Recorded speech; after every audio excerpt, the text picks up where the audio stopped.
Welcome to a Notsam Wrestling Emergency Podcast. We're dropping around the time that a regular weekly podcast would be up, but the fact is that we'll get to all of WrestleMania weekend and everything that happened over the course of both nights, as well as all the events around it, later this week. Because right now we've got a lot to talk about. If you're watching this, you can see I'm still wearing my suit. Literally, I woke up this morning and presented CM Punk a Slammy Award. And I come to you tonight, and Roman Reigns is not the Universal Champion anymore. I don't know what world I'm in. I was in the stadium again for night 2 of WrestleMania, and I mean, it's early to say, but it was one of the best WrestleMania shows, top to bottom, that at least I have in recent memory. And there have been some good WrestleManias in recent memory, but from Drew McIntyre, and I had said I was not in favor of Damian Priest cashing in on Drew McIntyre, but with the interference of CM Punk, it changed the whole operation. It changed everything. To see that we actually got the Drew moment, and then to have CM Punk be the cause of it being taken away, and then Damian Priest takes advantage, and now we look at a Monday Night Raw where we thought coming out of WrestleMania we had, the Judgment Day in shambles after losing everything, and instead, come night 2, we've got a Judgment Day where the men's and women's championship are held by that faction. I had to go to Bayley winning the WWE Women's Championship, to go to LA Knight beating AJ Styles, to go to the Street Profits and Bobby Lashley winning. I mean, feel-good moment after feel-good moment after feel-good moment. But there wasn't any bigger moment, and I can't imagine there will be a bigger moment for an incredibly long time than Cody Rhodes pinning Roman Reigns 1, 2, 3. I mean, people were in shock when it happened. I'm still in shock. To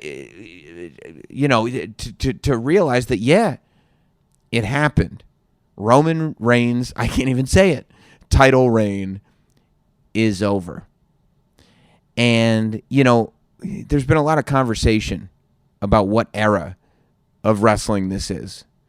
And if you listen to this show, that I'm not pro, naming eras as they're happening. We figure out the name of the era after the era happens, because that's when we can define it. That's when we know what's gone on in it. But regardless, it was called the Paul Levesque era at the beginning of night 2 of WrestleMania by Stephanie McMahon, of all people. And what's the Paul Levesque era all about? I think it's about 3 things. It's about the first thing being good stories. That's the first thing and the number one thing. The second thing is that the good stories lead to good matches. That we're going to have good matches, but the good matches come from the good stories. And at the same time, the reason that you can get wrapped up in these good stories is because they're going to lead to a good match.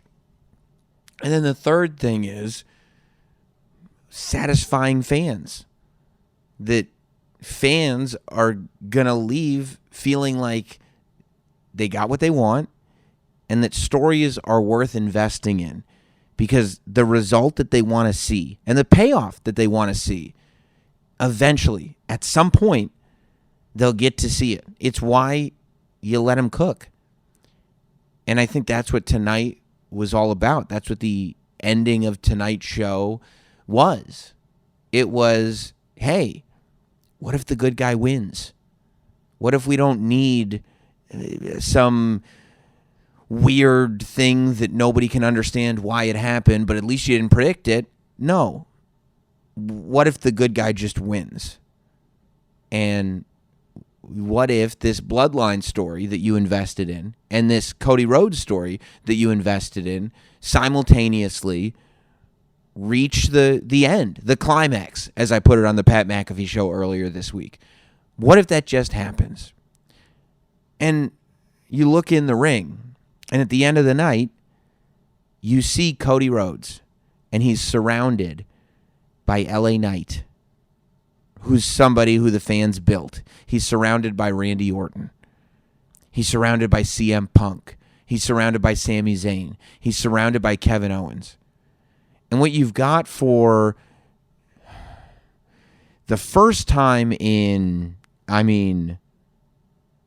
Jey Uso, let's not forget, was in that ring with them as well. And what you've got for the first time in decades, without arguing, and maybe the first time ever, you've got a ring full of main event babyfaces that everybody loves to cheer. When was the last time that happened? You can go back to WrestleMania 10, because obviously that's the comparison that's going to be made when Cody Rhodes got lifted up on the shoulders of all the babyfaces in the locker room. You go back to Bret Hart being lifted up on the shoulders of everybody in the locker room. But when the babyfaces all came and lifted Bret Hart on their shoulders, no disrespect to any of them, but save for a few, save for maybe a Razor Ramon or someone like that, that ring was not full of babyfaces that were all, having the potential to headline live events. That ring was not full of babyfaces who, that guy's my favorite wrestler, that guy's my favorite wrestler. No. LA Knight can main event a pay-per-view. Sami Zayn can main event a pay-per-view. Kevin Owens can main event a pay-per-view. All of them have main evented pay-per-views. Jey Uso can main event a pay-per-view. Every babyface. CM Punk can main event a pay-per-view. Cody Rhodes just main evented WrestleMania 40 and won. The entrances going into this match were absolutely spectacular. Cody's entrance with Brandy being there and taking the mask from him and everything, and the flags burning, but him charging through, getting to the ring with the belt and everything, and then Roman Reigns being brought to the ring by an entire orchestra. As Paul Heyman accompanies him, and it wasn't just a set of pianos playing the intro, it was the orchestra playing the entire song. And he got to the ring, and they start. And Cody Rhodes and Roman Reigns had a hell of a match to begin. The fact that it was Bloodline rules didn't even come into effect until quite a bit of time into the match, which was, I think, paramount to the success of this thing. That Cody Rhodes didn't win, because that's what I was a little worried about. When you started to hear rumors that all this stuff was going to happen, and you realized once it was Bloodline rules that you're at least going to get a ton of Samoans, if not a ton of other people as well. I started to get a little concerned that, well, if this is just like a, too much birthday spot fest where it's just everything you've ever wanted to see all at once. Here it is. Here's another thing and another thing and another thing. Then it's like, if Cody wins that match, has he really won a match? Or was there just this cornucopia of wrestling nostalgia that ended with Cody Rhodes getting a title? That wasn't what we got at WrestleMania 40. That's why it was so good that the beginning of the match was a real match. And that Roman and Cody really went at it, and there were near falls before there was any interference. And it was like, instead of Roman just being like, well, I'm going to surround the ring with Samoans, and I'm going to make it impossible for Cody to win. It was like, no, we're going to have a match, and if need be, a Bloodline member will come in and take you out. This was, of course, the culmination, as some suspected it might be, of the Bloodline making enemies along the way. This was the Avengers Endgame of the Bloodline. And you had Roman Reigns, the answer to the question that was asked of Paul Heyman at Night One's WrestleMania press conference, what inning are we in? Potentially the ninth. I say potentially because for the story of Roman Reigns' title, this is the ninth inning. However, for the story of the Bloodline, I wouldn't necessarily say that it's just over. I think a new... But we'll get to that. So Cody and Roman, they have a real match. And at one point, it looks like Cody has Roman dead to rights. And here comes Jimmy Uso. And boom, super kicks Cody Rhodes. And now Cody Rhodes is in trouble until the Jey Uso music hits. And it was really cool the way they were using that music to get pops for everybody that came out, that it wasn't just somebody appearing, right? It just added and added and built and built and built. So the Jey Uso music hits, and Jimmy goes to stop him, but the two take each other out after Jey Uso spears Jimmy Uso off that giant WrestleMania ramp, which was a spectacle to see. And then they keep going. Cody has Roman dead to rights again, and who comes out? Solo Sikoa. Cody Rhodes apparently learned nothing over the course of a year, the same way Solo Sikoa spiked the world title away from Cody Rhodes at WrestleMania 39.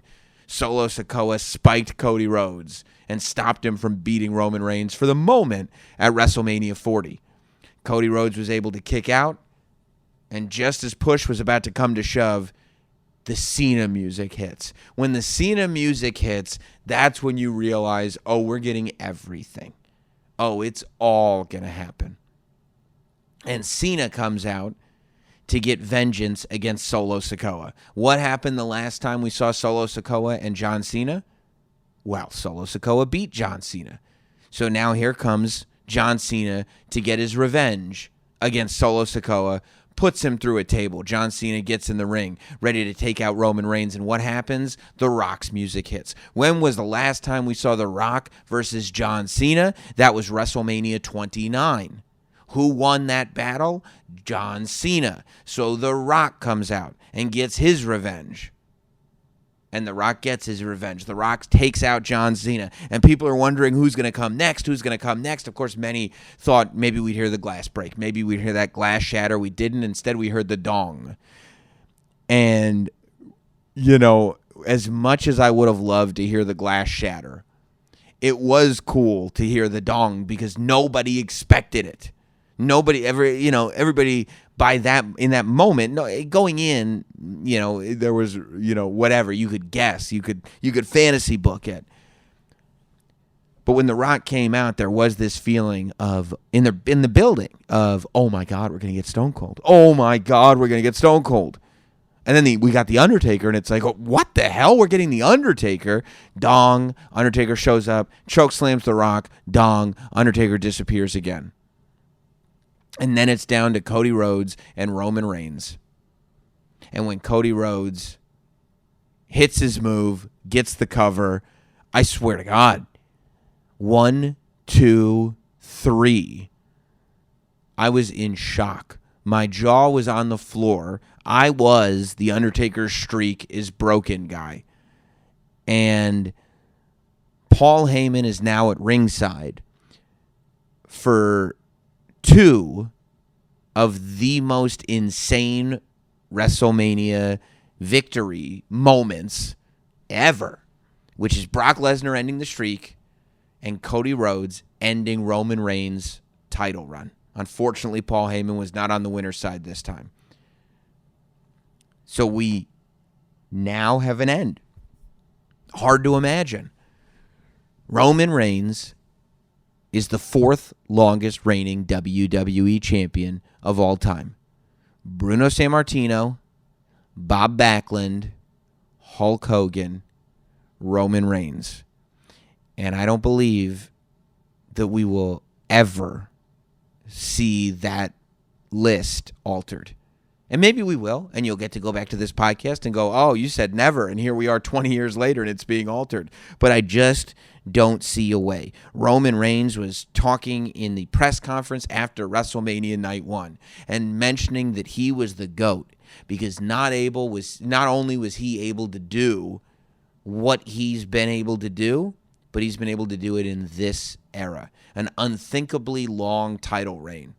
In an era where unthinkably long title reigns do not happen anymore. Where Io Sky being a champion for 8 months is considered a very long reign, and it was. But it's not almost 4 years. I said a few weeks ago on the podcast that the entire context of the WWE Universal Championship is tied to Roman Reigns' reign. And that's true. That title, for as long as it's existed, the Undisputed Championship, for the last 2 years, that title's only existed under Roman Reigns. And it's only existed as a title that is defended infrequently. And when it is defended, it's a specialty. A title that was defended so infrequently and so much of a specialty that a new title had to be created just to satiate fans' hunger for a championship match on television and at arena shows because they weren't happening otherwise. That's not the case anymore. Cody Rhodes is a guy who's going to defend that title on television, is a guy who's going to defend that title on every live event. That title is going to take on an entirely different meaning starting tonight and going forward.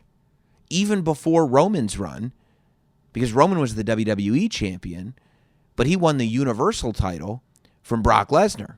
And Brock Lesnar, while he only held that title for 3 months before he lost it to Roman Reigns, still, he made that title, or no, Roman was the Universal champion. I'm sorry. Brock was the WWE champion. He won the WWE title from Big E at day one.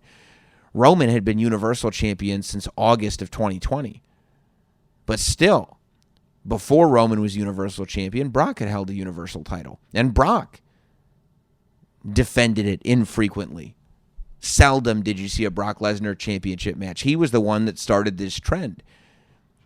So that title, even at its roots, has not always been associated with somebody who carries it everywhere. And certainly now, when it's the combined Universal and WWE championship, the gold logo, black belt, that's not something that you see defended with any sort of regularity, and now it will be. So the question is, was it a mistake? Because even if you love Cody, there is, and by the way, I love Cody. In any era other than Roman Reigns' era, I'd be rooting for Cody. I'm just a Bloodline guy through and through. It's who I am. Technically the Bloodline didn't exist when I was born, but there was something that was born in me to support the Bloodline. It just is who I am, and I can't apologize to you for that because that's me. All that said, I don't think this is a mistake. Look, WWE is financially at the most successful it's ever been. And in terms of general popularity, it's getting to a place where it's in the conversation for the most popular it's ever been. It's getting there. And I think it will get there. We're in the midst of whatever it is, 13, 14, 15 consecutive television taping sellouts. Every time there's a premium live event, it's the highest grossing Survivor Series. It's the highest grossing Royal Rumble. We've taken this city over. WWE World is bigger than that. It's incredible, the scaling that's happening with this company. But you also just hear about it more. You have conversation about it more. But ultimately, while I do believe that it was the Bloodline that took us into this different place of storytelling and everything around the Bloodline that started to build all of these people. The Bloodline is the foundation of all of this. When you look at attendance at live shows, and when you look at week-to-week television, especially Monday Night Raw, it's not people showing up because of Roman. Roman may have helped put this all in motion, but Cody's been the top person that people have come to see for the last at least year and a half, if not longer, consistently on every show. He's the first babyface, I would argue, since 1990 that's a top guy, that's a pure babyface, that's getting cheered by everybody, men, women, and children. Hogan was the last one, and by 1990, that was fading.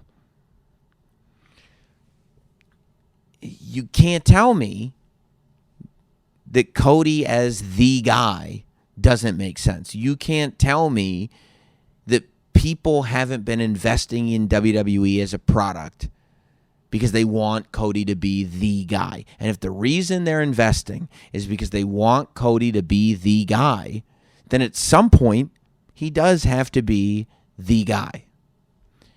All of that said, I couldn't help but think to myself how good Roman Reigns is as I watched this match. Because when the match started, we had some wisecracking Philadelphia wrestling fans that were not cheering for Cody Rhodes. It was a little bit of a split. Now, it wasn't a John Cena type of split. It wasn't a type of split where I start to worry. It was just, a kind of a general, okay, some Philly fans are booing Cody. Maybe because, they've been sitting there for 3 hours. Maybe because it's a little chilly outside. Not as bad as night one, by the way. Maybe it's just because they boo good guys and that's what they do. By midway through the match, that stopped. By the end of the match, everybody cheered Cody. Why is that? Well, Cody's very good. Cody makes you believe in him, of course. But Roman Reigns is so good at the little things and is so good at the way he works that he almost leaves you no choice. He works in a way that it is very difficult to root for him as the match goes on. He moves in a way that makes it difficult to root for him. He competes in a way, and the things that he does with his face tells a story of a guy that you don't want to support. As a matter of fact, it tells the story of a guy who is stifling somebody that you do want to support. Roman Reigns does so many little things to make you believe in his opponent, as well as make you believe that he may be unstoppable.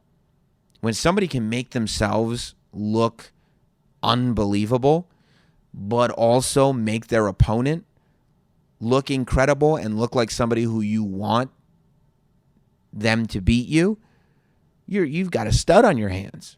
And that's what you've got with Roman Reigns. And that's a reason why when you look in that ring and you look at all the people that Roman Reigns has beat, all of them are more famous, are bigger, are more over than they were before they had a rivalry with Roman Reigns. When you look at the members of the Bloodline, all of them are considerably bigger, more over, larger acts than they were before the Bloodline began. The legacy of this wave of the Bloodline is going to be untouchable. And we talked about it on yesterday's emergency podcast. But there is no doubt in my mind that after WrestleMania 40, it's time to speculate wildly about what's going to happen with Cody Rhodes' title reign, but also have a very real conversation about the fact that the Bloodline is very probably the best story that the WWE has ever told. We can get caught up in the minutia. We can get caught up in the today of it. We can get caught up in, I'm frustrated because of the way, the Royal Rumble 4-way went. I'm frustrated because there was interference in this match. I'm frustrated because it lasted too long or it took too long or Roman didn't defend the title or whatever you want to say. But now, we're done. Now it's over. And we can talk about what that means. Now, there were rumors flying before WrestleMania that the WWE had signed Jacob Fatu. I don't know if that's true or not. I truly hope it is because he is unbelievable. I think that there's a very real possibility, that because what does Jimmy Uso do now? I think that we won't see Roman Reigns. Like, that's an easy answer. Roman Reigns takes time off as it is. What does Roman Reigns do after he loses to Cody Rhodes? I think he disappears. I think we won't see Roman Reigns. I think we won't see The Rock. I think that you may see that youth movement. You may see a scenario where Solo Sikoa is now the head of the table. And the head of the table is no longer what Roman conceived it to be. When Roman called himself the head of the table, it was, of course, related to the Samoan family dynasty, but it was also related to the WWE roster. The head of the table was not just the Anoa'i that brought in the most money. The head of the table was the guy who felt like everybody in the WWE should be grateful that he's there. The head of the table is the guy that's not just putting food in the mouths of his family. The head of the table is putting foods in the mouths of his coworkers by being the top draw, by making the product hot, by giving people a reason to buy a ticket, by giving people a reason to subscribe to Peacock, by giving people a reason to buy merchandise, bringing money in so that the whole company is healthier. That is what the head of the table was.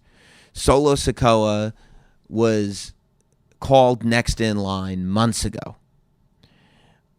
I think Solo Sikoa's version of the head of the table, you could not justify saying that, well, yeah, the entire WWE roster should be grateful for Solo Sikoa because of everything he's providing. That doesn't make any sense. But you could have him take charge of the dynasty and make that bloodline smaller and younger.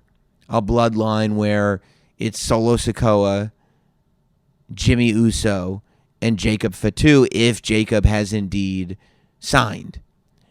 And if that's the case, then I think you're dealing with almost a new faction being built. You're not dealing with a faction that controls SmackDown. You're not dealing with a faction that controls Raw. You're maybe dealing with a faction that has enemies that the old bloodline built. You know, you may be dealing with a faction that still is having matches with the LA Knights of the world, that still is having matches with the Kevin Owenses of the world. But it's a different bloodline. Roman Reigns said in a documentary that was released 1 week before WrestleMania, before his match with Cody Rhodes, that if he's not the Universal Champion, you won't see him around anymore. The documentary was directed and produced as credited by Paul Heyman. There is no way that they put out that documentary knowing that should Roman lose the title, because who knows when that decision was made, but clearly it was at least on the table. There's no way that they would put that out if the plan wasn't for Roman to go away. In my opinion, I've been wrong before. For instance, the main event of WrestleMania 40. But, you know, you also have to look at, like, Seth Rollins. You know, he was not ultimately Cody Rhodes' Shield. He got taken out by Roman Reigns immediately. He didn't help Seth. Seth Rollins was a triple loser at WrestleMania. His tag team lost on night 1. He lost his title on night 2. And then he came out in his Shield gear, which, by the way, doesn't make a ton of sense. Because he is the one that killed the Shield. He's the one that turned on Roman Reigns in the Shield. So Shield Seth Rollins does not have any beef with Roman Reigns. If anything, Roman Reigns has beef with Shield Seth Rollins. Roman took him out immediately. Seth did nothing. And then, to put the icing on the cake, he leveled Seth Rollins with a chair shot to finally get him back for what Seth Rollins did to Roman Reigns when he ended the Shield once and for all. Seth didn't look like he was feeling good at the end of the night when Cody Rhodes was holding up the WWE Universal Undisputed Championship. I think that a Seth turn is very, very possible here. But I think, you know, he's going to have to, I think it'll change his character, is what I think. You know, everything that happened to him, the losses, all of it. But, you know, as you look, I just had something in my head. I'm reaching for it as we talk because, you know, that's what emergency podcasts are all about. Just getting our feelings out there and kind of breaking it all down, and figuring out where we're landing on this thing. To see that visual and to realize that the WWE is putting on a show where they're giving fans what they want. And that's what the show is all about. This was my thought. That there were rumors about this being a pivot. And I said, when the pivot conversation was happening, because somebody, I was getting a couple tweets that were like, oh, didn't you say that this was never a pivot? I did not say that this was not a pivot. I said we didn't. I said, number one, I'm annoyed with the word pivot because the context in which it was being used was as if it was a negative thing. Oh, yeah, but they don't know what they're doing. They had to pivot to do this. Pivoting, if done effectively, proves that you're a great storyteller because you're not married to this thing that's not going to work. So I was annoyed about that, but also the fact that people do it in such an uninformed way. I don't like it. I haven't liked it since the rumors of WWE being purchased were all completely false, but we all believed it because everybody was just saying it. A lot of wrestling fans would just say stuff. And we don't know. It makes sense. There's a logic to it. You could argue it might be true, but we don't say this might be true. We say this is true or this isn't true, and we really have no idea. That's what my point was, that we didn't know if this was a pivot or not. But at the end of night one of WrestleMania, a preview came on for a documentary that's going to air on Wednesday on the WWE's YouTube channel, which appears to be a documentary about the planning that went into this year's WrestleMania, specifically the main event and the Roman Reigns, Rock, Cody Rhodes whole scenario. And in the preview for it, Triple H talks about the fact that it was a pivot. In the preview for it, The Rock talks about the fact that there was a plan and the fans changed that plan because we're listening to the fans, and that, he kind of came to this realization. Now, look, history is written by the winners. So, again, it's a WWE documentary. I think we're going to get something unprecedented, which is a behind-the-scenes look at really the meat and potatoes planning of a main event and the fact that sometimes you do have to pivot. I think that's my prediction. What's interesting to me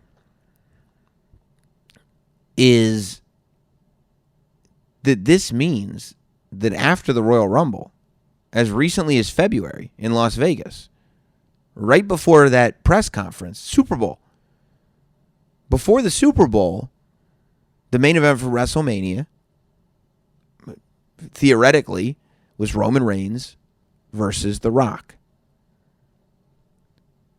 So what was the plan?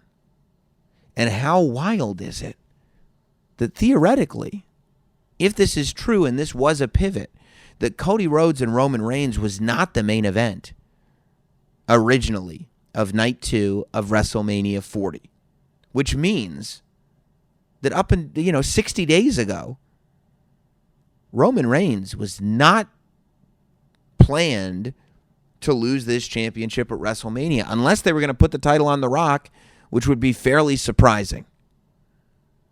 But either way, 60 days ago, if the pivot thing is true, Cody wasn't supposed to win the title. So what was that plan? They said, Cody did say, I'm originally in that promo where he gave The Rock the main event, I'm going to take everything away from you, Roman.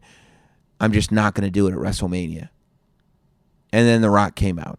Maybe there was the plan to just keep that title on Roman and we do this exact thing, except we do it at SummerSlam right before the Hogan record to make it dramatic. I don't know. But it's interesting to think that if this was a pivot, this moment that we saw, which is arguably the most historic moment of certainly the modern era, right? It's hard to imagine a singular more historic moment than, like I said, WrestleMania 30 and Brock Lesnar beating The Undertaker. Which, by the way, honestly, in this era that we're in right now, Brock Lesnar would not have beaten The Undertaker. and Bray Wyatt would have beaten John Cena. That's what I look at. That's what I look at when I see this. That pivot or no pivot, and we can think, and it'll be fun to theorize what could have happened had the plan gone the other way, as we thought it was, as some purport that it was going to. But realistically, there's a different psychology to what is being put in to the WWE shows that we see right now. I believe wholeheartedly that if the thinking behind WrestleMania 40 went into WrestleMania 30, we would have still gotten Daniel Bryan winning the title. And that could have been exactly the same. Mistakes could be made. But Brock wouldn't have won. There's no way. There's no way that this type of thinking in this era would have had Brock Lesnar won. And I don't believe it would have had John Cena beat Bray Wyatt, personally. But that's all wild speculation, which, again, is something that we encourage here on Notsam Wrestling. Here we are. And we're left in a place where we have so many questions. What does the WWE look like when Roman Reigns does not hold the championship hostage? What does Paul Heyman do? What does Jimmy Uso do? What does Solo Sikoa do? What does Cody Rhodes do now that he's the champion? The fact is that people said if Cody doesn't beat Roman Reigns and doesn't finish the story's over. And that's a bummer. Well, guess what? The story's over. The thing that's defined Cody Rhodes for the last 2 years, I would say, since he returned to the WWE, is the story. It's finished. It had a happy ending.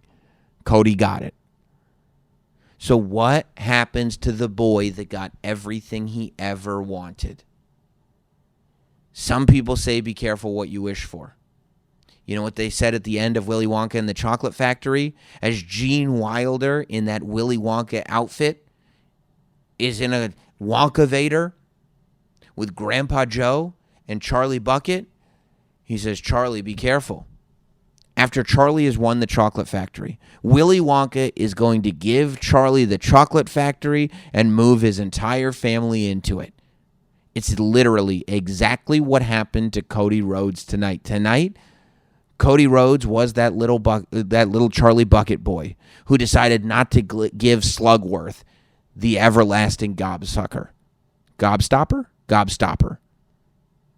Tonight, I'll say it again, Cody Rhodes was Charlie Bucket, the boy who gave Willy Wonka back that everlasting gobstopper, proving that he wasn't going to give it to Slugworth. And what did he get for his efforts? The entire Chocolate Factory. The WWE Undisputed Universal Heavyweight Championship. And when Charlie Bucket went up on that Wonka-vator with Grandpa Joe and Willy Wonka, like I talked about, Willy Wonka looked at Charlie Bucket. And he said, Charlie, be careful. You know what they say happened to the boy who got everything he ever wanted. And Charlie said, what? And Willy Wonka said, he lived happily ever after.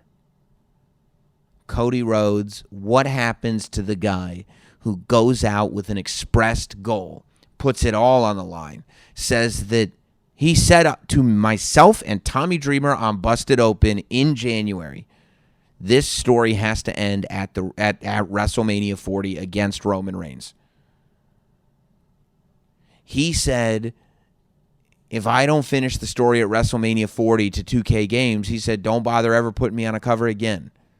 He did interviews this week where he said, if I don't finish the story at WrestleMania, I don't know what I'm doing. I don't know what the point to any of this is. I might as well retire.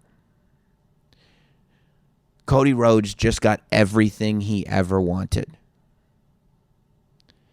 And I think in this version of the WWE, as fans, We're getting everything we want. The good guys are winning. The bad guys are losing. And you know what's happening? We're not getting tired of it. You know what's happening? We're not clicking off the television set. We're not booing people. We're not calling it predictable. We're not rebelling. We're living happily ever after. I can't wait to tune into Monday Night Raw and see what the world looks like when the WWE Universal Undisputed Heavyweight Championship is on Cody Rhodes in a new era. The Paul Levesque era, the Triple H era, whatever you want to call it, has officially begun. We're past WrestleMania 40. The future is here. And if what we're getting feels anything like what we got in the main event of WrestleMania 40, I think we're going to get a lot of joy out of this. I had more fun watching that main event than most main events I can remember. I mean, from top to bottom, I was thrilled watching it. You can hear my voice. It's not as strong as it usually is. And that's not just because I've been a part of about 50,000 shows over the last 4 days. That's because I was screaming my lungs out. And while I had the ones up for the Tribal Chief, what, am I not going to sing Cody's song when he comes out? That's not going to happen. How could anybody not sing Cody's song? And that's where we're at. Cody bringing out Brother Love, Bruce Pritchard, putting the spotlight on that dude. Cody bringing out Triple H. Talk about poetry. Cody Rhodes left the WWE because he thought he wasn't being utilized. He thought he had no future. He makes a name for himself on the independents. He makes a name for himself in Ring of Honor. He makes a name for himself in TNA. He makes a name for himself in New Japan. He, the Young Bucks, and Kenny Omega get with Tony Khan, and they start their own rival wrestling promotion called AEW. And the first thing Cody does is he takes a throne that looks exactly like the throne Triple H sat upon, and a sledgehammer, the weapon of choice for Triple H, and he smashes the throne, symbolizing that the power that Triple H and the WWE had over him is over. Not long after that, a couple years, WWE does the unthinkable when Vince McMahon and Bruce Pritchard rehire Cody Rhodes. And 1 year ago, when Cody Rhodes didn't beat Roman Reigns, the memes went everywhere. Old Hunter Hearst will never forget that Cody smashed the throne. And when The Rock was going to take the main event for WrestleMania, the memes went everywhere. Hunter Hearst is never going to forget that Cody smashed the throne. But life is amazing. Life has an amazing way of coming full circle, witnessing people mature, witnessing people appreciate each other and the journeys that they've been on together, and witnessing an acknowledgement when people evolve, when people come into their own. And at the end of WrestleMania, we saw that same guy that smashed the throne embracing it, demand that in the biggest moment of his career, this is the biggest moment by a mile of Cody Rhodes' career. Beating Roman Reigns is the embodiment of everything Cody Rhodes has ever wanted to do as a professional wrestler. You get that moment once, and everybody's cheering for you. And what do? You don't ask, you demand to share it with the person who sat on that throne, Triple H. And you embrace him, and you go forehead to forehead, and you appreciate everything that has happened. It's an amazing time, guys. It's an amazing time. I can't see the emergency podcast stopping anytime soon. I have full plans on going over everything that has happened. My WrestleMania weekend continues as Monday morning we'll be doing the bump at 10:30 a.m. live from WWE World. We'll have Jey Uso and Liv Morgan on that show. Then going back to Stamford to do Raw Talk. I did the Slammies today. We launched CM Punk's action figures, showed them off for the first time today. On Saturday, we did the Stand and Deliver countdown show. I interviewed Drew Barrymore backstage. That's a story in and of itself. I met Bull Nakano. That's a story in and of itself. We did the bump on Thursday. We went to WWE World. Did my live show. Oh, my God, the Live Not Sam podcast. The Live Not Sam podcast, we had, wait till you hear this, R-Truth, Mark Henry, Johnny Gargano, and Candice LeRae, as well as Megan Morant, all on stage with me. It was an absolute movie. You want to talk about cinema? That's what it was. The week of a lifetime. I will tell you all about it later this week when we do our official episode of Not Sam Wrestling. Thank you, guys. I'll see you then.